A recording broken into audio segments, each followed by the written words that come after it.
Lonely rancher bought young pregnant woman sold by her mother. Then found a miracle he'd waited. If you haven't subscribed yet, now's the time. When the channel reaches 1,000 subscribers, I'll share a surprise story I prepared especially for you. The plains stretched wide and endless, rolling out beneath a pale autumn sky. Golden grass bent under the wind, whispering across the land as if carrying secrets of 1,000 forgotten years. On the far edge of that lonely horizon sat a ranch, weather-beaten wood, a house with a sagging porch, and a barn that creaked when the breeze swept through its rafters. This was the home of Ethan Callahan, a man of 38 years, hardened by labor, tempered by loss. His neighbors called him dependable, solid as oak, steady as stone, but also distant. Ethan kept to himself. He had no wife to fuss over him, no children to laugh at the supper table, no family left to carry his name. The land gave him work enough, and that work kept him alive. Before dawn, he rose. Before most men had finished breakfast, he had already fed the horses, repaired broken fences, and driven cattle to fresh pasture. His hands were calloused, his face weather-lined, and his voice had grown quieter with the years, as though even words had become a luxury he couldn't afford to spend. Still, as the sun fell each evening and the prairie sky turned pink and gold, the silence returned. The kind of silence that pressed heavy against the walls of a house with only one chair pulled to the table, only one cup set beside the coffee pot, only one set of boots by the door. Loneliness, Ethan had learned, was not the loud kind of pain. It was subtle. It seeped into the corners of life like a draft through a cracked window, always there, always chilling. He had grown so used to it, he no longer complained. But in the quiet of night, when he sat before the fire, he felt it most. He would sometimes catch himself staring at the empty rocker across from him, imagining a woman's figure resting there, her voice soft, her laughter echoing in the rafters. He had once dreamed of that life, long ago, but time had stolen it from him, leaving only shadows of what could have been. Neighbors in town whispered that Ethan was a man who had everything except the one thing he needed most, a family. Others said he didn't want it, that he'd grown too used to the silence to let anyone in. But Ethan knew the truth. His heart ached for companionship, for a hand to hold, for the sound of a child calling his name. One evening, a storm rolled over the plains, rattling his windows and drumming on the roof. Ethan stood on the porch, staring into the black clouds splitting with lightning.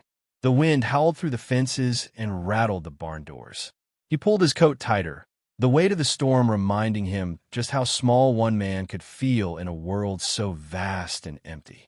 As the rain began to pour, Ethan thought again of the years passing him by. Would he die out here alone? Would the ranch be his only legacy, a stretch of land with no one to inherit it, no one to keep it alive? He shook the thought away and returned inside, shutting the door firmly against both wind and memory. Yet that very storm would carry change upon its winds. The next day, while Ethan tended to the cattle, he overheard a hushed conversation at the feed store in town.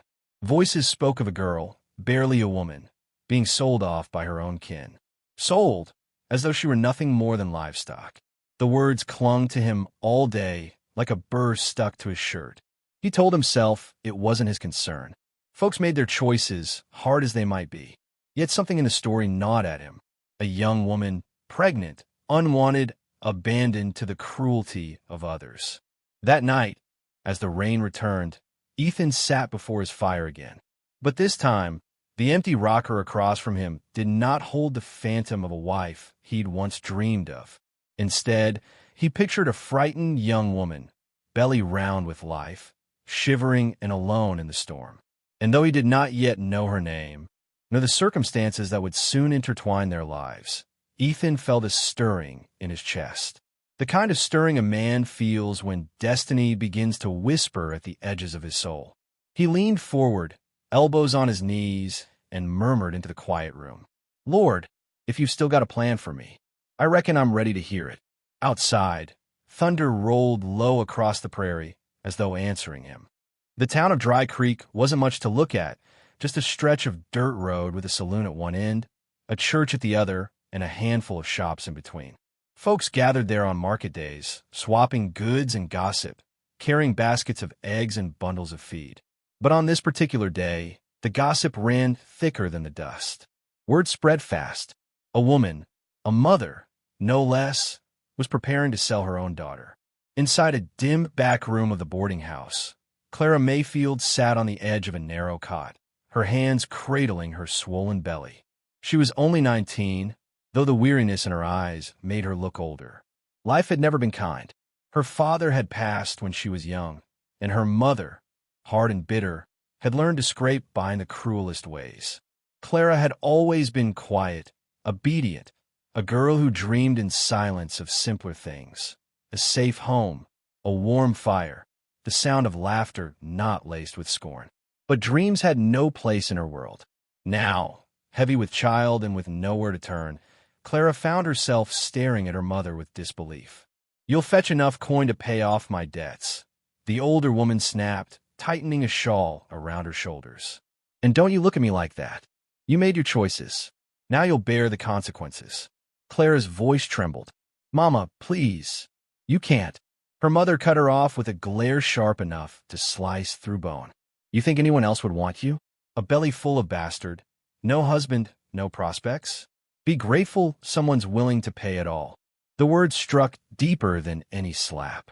Clara's throat tightened, and tears stung her eyes, but she swallowed them back. She had learned long ago not to cry in front of her mother. It only made her cruelty sharper. "Still," she whispered, "I thought you loved me." Her mother scoffed. "Love don't put food on the table." That was the end of it. Within the hour, Clara was bundled into a wagon, her meager belongings shoved into a sack, her mother's hand clutching the reins as though dragging a calf to market. When they arrived at the edge of town, Clara saw the gathering crowd. Men with hungry eyes leaned against hitching posts, spitting tobacco, whispering crude jokes. A few women lingered in doorways, shaking their heads but saying nothing. The shame of it burned Clara's cheeks. Her hands clutched protectively over her belly, as though shielding her unborn child from the ugliness of the world. Her mother climbed onto a crate, cleared her throat, and called out, "Got a young one here, strong, able, and with a little one on the way. We'll take her off my hands." Laughter rippled through the crowd. Clara wanted to vanish into the dirt, to disappear so completely that no one could ever touch her again. But she was trapped, her body heavy, her spirit trembling. As men began to call out numbers, her heart sank further. Each bid wasn't for her. It was for what they thought they could take. Every shout of coin was another reminder that in their eyes, she wasn't a person. She was property. Then, through the haze of voices, her eyes caught a figure standing apart. A tall man, broad-shouldered, with sunburned skin and eyes the color of storm clouds. He didn't laugh. He didn't shout. He simply watched. Something in his gaze struck her, steady, unflinching, not filled with hunger, but with a strange, quiet weight. For a moment, Clara forgot her shame. For a moment, she felt seen. Her mother barked at the crowd, demanding more coin. Some men jeered, some lost interest. The bidding slowed. And then that man, Ethan Callahan, stepped forward. His voice was calm, firm, carrying over the restless murmurs. "I'll take her." The crowd hushed. All eyes turned. Clara's breath caught. Why? Why would a man like him, rugged, self-sufficient, clearly capable of anything, step into this cruelty for her? Her mother's lips curled into a greedy smile. "You've got the money." Ethan pulled a pouch from his coat and tossed it into her hand. The weight of it made her eyes gleam. She didn't ask questions, didn't hesitate. To her, the deal was done. But Ethan's eyes never left Clara's. Not once. Clara's heart pounded as realization struck. She was no longer her mother's. She was his now. And though her mother turned away without a second glance, leaving her daughter in the dust like a discarded garment, Clara knew she was stepping into the unknown. Would this man treat her any differently than the rest? Or had she only traded one prison for another? As Ethan reached out a hand to help her down from the wagon, Clara hesitated. She stared at his rough, weather-worn palm, then slowly placed her trembling fingers into his. It was the first touch of a future neither of them could yet imagine.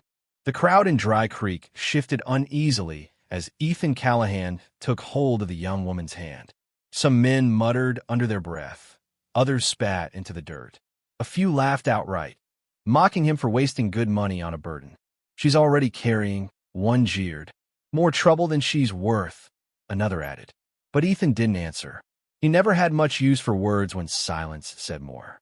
His gaze remained steady as he guided Clara down from the wagon. She moved cautiously, as though every step might betray her. Her face was pale, her lips pressed tight to keep them from trembling. When her boots touched the ground, she pulled her hand from his, instinctively wrapping her arms around her swollen belly. For a moment, the two of them stood there in the center of the road, him weathered and broad, her fragile and afraid, and the whole town watching. "Best of luck, Callahan," a voice drawled from the back of the crowd. "You'll need it." Ethan didn't flinch. He simply tipped his hat, then turned to Clara. "Come on." His voice was deep, calm, not unkind. She hesitated, then followed as he led her toward his waiting horse and wagon.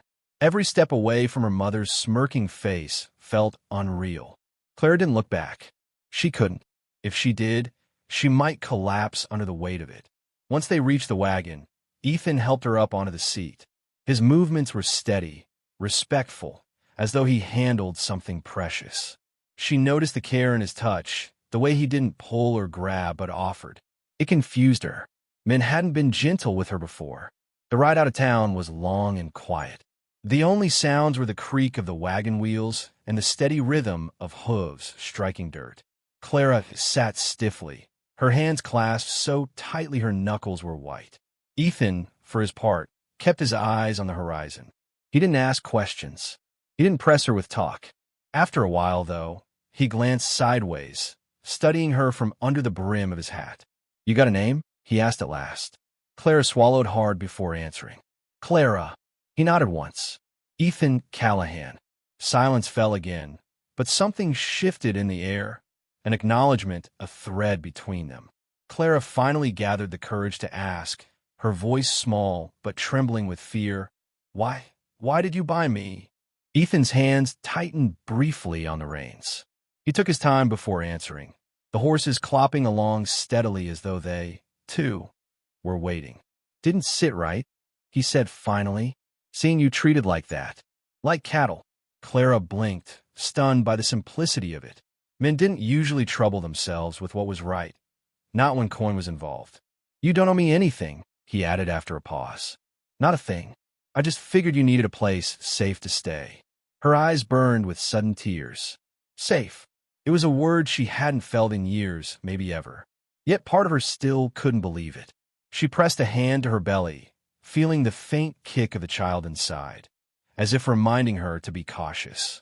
The wagon rolled on, carrying them deeper into the wide, open land. When at last the Callahan ranch came into view, Clara felt her breath hitch. The house was plain but sturdy, the barn freshly mended, the fences running long across the pasture. Smoke curled gently from the chimney, promising warmth inside. To Ethan, it was just home. To Clara, it looked like a kingdom. Ethan pulled the horses to a stop, set the brake, and climbed down. Then he turned, offering his hand again. Clara hesitated, her eyes darting to his face. This man had paid money for her, yet he hadn't demanded anything, hadn't so much as raised his voice. Her heart pounded as she placed her hand in his once more. He steadied her as she stepped down, then motioned toward the house.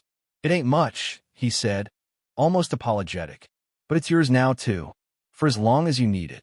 Clara froze, the words echoing inside her chest like a bell. "Yours, too." No one had ever said such a thing to her before. As she crossed the threshold of the Callahan home, Clara felt the weight of her past pressing at her shoulders, but also, for the first time, the faintest spark of hope that perhaps her future might hold something different. What neither she nor Ethan yet understood was that this uneasy bargain, born of loneliness, cruelty, and desperation, was not the end of their stories. It was the beginning. The Callahan ranch settled into a hush, as evening stretched across the prairie.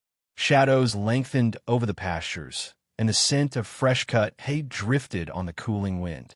Inside the house, Clara stood uncertain in the doorway, her arms wrapped protectively around herself as if she were trespassing where she didn't belong. Ethan noticed her hesitation. He had spent years walking into this house without another soul waiting inside. It startled him, realizing that for the first time in so long, another set of footsteps echoed softly behind his own. "Sit if you like," he said, nodding toward the table. "I'll fetch water." Clara glanced at the rough-hewn chairs, the table scarred by years of use. She lowered herself onto one, her back stiff, her eyes wandering over the simple room. The stone hearth, the shelf of worn books, the single rocker beside the fire. Ethan returned with a cup of water and set it before her. Their fingers brushed, and Clara quickly pulled hers away. She whispered a soft, "Thank you," her voice almost lost in the crackle of the fire. For days, their routine fell into a quiet rhythm. Ethan rose before dawn, working the cattle, mending fences, and returning covered in dust and sweat. Clara, still wary, spent her time cautiously exploring the kitchen, sweeping floors, and folding the few linens she could find. She had been raised to work hard, and though Ethan never asked it of her, she found herself needing to do something, anything, to steady the restless fear inside her. At first, she avoided conversation, but Ethan was patient. He never pressed, never demanded explanations. His silence wasn't the cold kind, but a steady one, like the earth beneath her feet, strong and unmoving. One morning, Clara rose early and found him repairing her worn-out shoes by lantern light. He didn't see her at first. He was bent over the leather, his big hands careful as he stitched the sole with surprising gentleness. "Why are you doing that?" she asked softly from the doorway. Ethan looked up, caught off guard. "Can't have you walking around here barefoot. Rocks will tear your feet up." Clara's throat tightened. No one had ever taken such thought for her before. She turned quickly, blinking back tears before he could see. Another day, while Ethan was in the barn, Clara discovered a small pile of lumber by the porch. Curious, she stepped closer and saw the shape taking form. A cradle, the breath caught in her chest. She reached out to run her hand over the smooth wood, tracing the curves he had carved with care. She could almost see her baby lying there, swaddled and safe. When Ethan came up behind her, hat in hand, she spun, embarrassed at being caught. He cleared his throat, eyes downcast. "Figured you'd need one soon enough." Clara opened her mouth, but words failed. Instead, she simply nodded, holding her belly as a single tear slipped free. It was these small things, these unexpected kindnesses, that slowly began to chip away at her fear. In return, Clara started to cook for him. The first attempt was clumsy. The bread burned, the stew too thin. She apologized, flustered, but Ethan only ate it without complaint, nodding in quiet approval. "Better than anything I've had in a long while," he said, and for the first time since she arrived, Clara laughed. It was soft, uncertain, but it filled the room in a way that startled them both. That night, as she cleared the table, Ethan lingered by the fire. He looked up at her, his expression unreadable beneath the brim of his hat. "You don't owe me servitude, Clara," he said slowly. "I bought you out of cruelty, not into it. You're free here. Do what you like." She paused, a dish still in her hands. Free. The word felt foreign, like a language she had never spoken before. She didn't know how to answer, so she simply whispered, "Thank you." Later, as she lay on the cot he had prepared for her, clean sheets, a quilt folded carefully at the foot, Clara listened to the silence of the house. But it wasn't the heavy, suffocating silence of her mother's home. This was different. This silence carried peace. For the first time in years, Clara slept without fear. And though Ethan never said it aloud, as he sat by the fire staring into the flames, he realized the house no longer felt quite so empty. The prairie night was still, the moon casting a silver glow across the land. Inside the Callahan house, Clara stirred restlessly on her cot, one hand pressed to her belly. She had been uneasy all day, an ache low in her back, a tightness that came and went. But as the hours crept toward midnight, the pains grew sharper, closer together. A low cry escaped her lips. She tried to sit up, but her strength faltered. Fear gripped her. Fear not for herself, but for the tiny life inside her. Ethan, half dozing by the fire, jerked awake at the sound. He turned quickly, hat tumbling from his lap, and saw her pale face beaded with sweat. "Clara!" His voice was rough with alarm. "It's—" She clenched her teeth as another wave of pain struck. "It's time." Ethan froze. He had faced storms, wild cattle, and nights alone on the range. But nothing prepared him for this.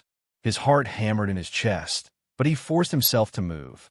"All right," he said, though his voice trembled. "All right, you hold on. I'll fetch water." He stumbled into motion, hauling buckets from the pump, heating pots over the fire, fumbling with towels and clean rags. His hands shook as he wrung out cloths, his mind racing. He wished desperately for a midwife, a neighbor, anyone who knew what they were doing. But it was just him. When he returned to her side, Clara gripped his hand so tightly her nails dug into his skin. Her face twisted in pain, tears slipping down her cheeks. "I can't," she gasped. "Yes, you can," Ethan said fiercely, kneeling beside her. He brushed damp hair from her forehead with surprising tenderness. "You're stronger than you know. Just keep breathing." The hours blurred together in a haze of pain and fear. Ethan stayed at her side, fetching water, holding her hand, murmuring words he didn't know he had in him. Every cry from Clara tore through him. Every moment of silence left him breathless with dread. At last, near dawn, a tiny cry pierced the air. Clara's body sagged with exhaustion as Ethan lifted the squirming, red-faced infant into his trembling hands. For a long moment, he simply stared. The child was so small, so fragile, yet his cry filled the room with life. Ethan's throat tightened, his vision blurring. He had seen calves born, foals struggle to stand. But this was a miracle beyond anything he had ever known. Clara's weak voice broke through his awe. "Is Izzy all right?" Ethan turned to her, tears glistening in his eyes. "He's perfect." He carefully placed the baby in her arms.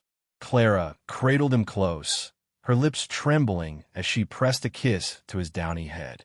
"I thought—" Her voice broke, choked with emotion.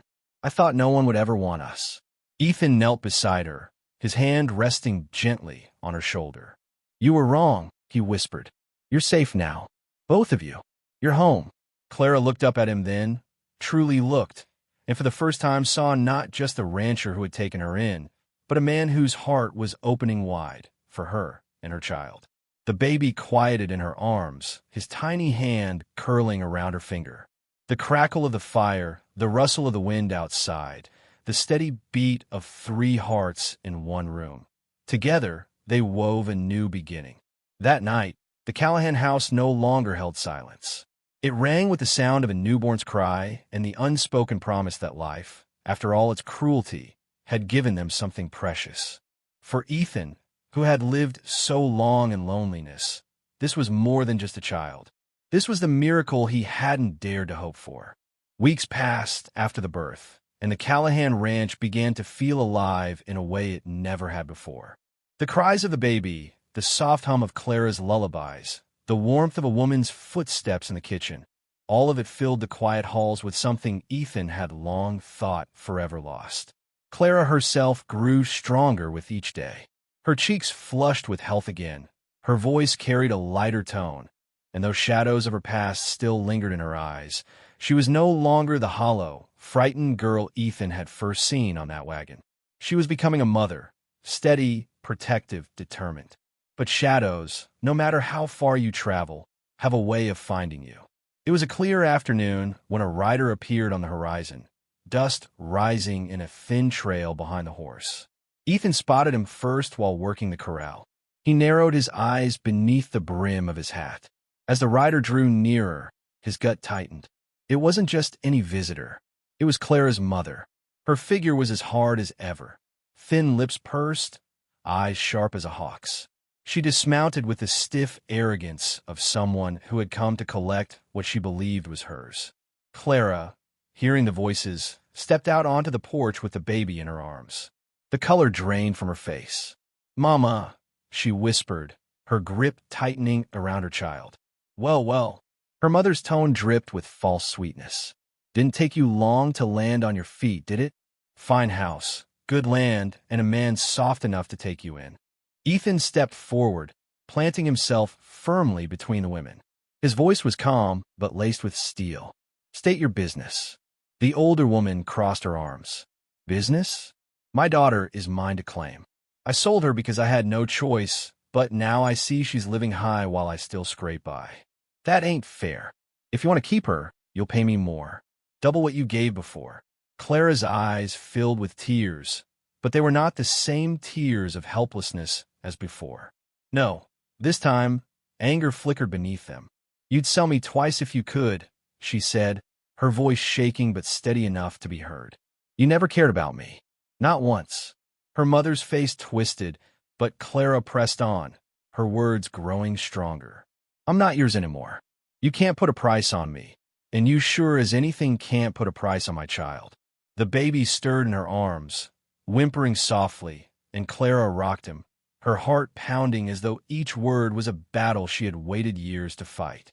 Ethan placed a hand on Clara's shoulder, his presence like a wall of strength behind her. He looked squarely at the older woman, his jaw set. "You heard her. She's not yours. Not now, not ever again. You so much as step foot on this land with that talk again, and you'll answer to me." The silence that followed was heavy. A few ranch hands had drifted closer, watching from the fence line. The townsfolk might have once seen Clara as nothing more than a poor girl cast aside, but now they saw her standing tall beside Ethan, unshaken. Her mother's lips curled in a sneer. "Fools, both of you. You'll regret this." She spat in the dirt, swung back on her horse, and rode off, dust swallowing her figure until she was nothing but a fading shadow against the horizon.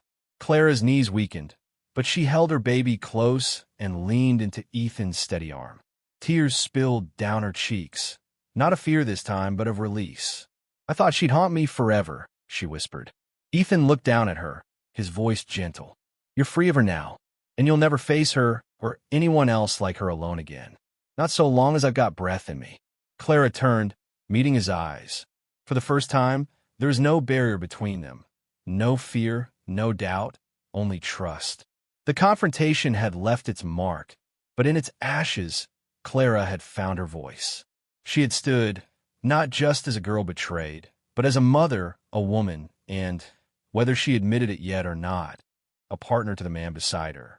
The shadows of the past had come knocking, but together they had sent them away. Spring came to the prairie, softening the land with green shoots and wildflowers that pushed through the earth. The Callahan Ranch seemed to breathe easier, as though the soil itself had been waiting for this new season. So had Ethan. The house no longer felt like an empty shell. It was alive with the sounds of Clara humming as she worked, the baby's laughter bubbling from his tiny lungs, and even the sweet chaos of sleepless nights. The walls bore witness to warmth, to family, to something Ethan had thought forever lost to him. One evening, after a long day mending fences, Ethan stood on the porch with the baby in his arms. The boy's hair was as soft as down, his eyes wide and curious as he gripped Ethan's thumb with astonishing strength. Ethan chuckled softly, the sound low and rare. "You're a fighter, little one," he murmured, "just like your mama." Behind him, Clara stepped quietly into the doorway. The sunset painted her face in gold, catching in the loose strands of her hair. She leaned against the frame, watching the man and child as though she were seeing a dream unfold. "He likes you," she said softly. Ethan turned, half smiling. "I reckon he don't have much choice. He's stuck with me now." Clara laughed, but her voice wavered. She stepped closer, her hand brushing the baby's tiny back. "I don't know how to thank you, Ethan.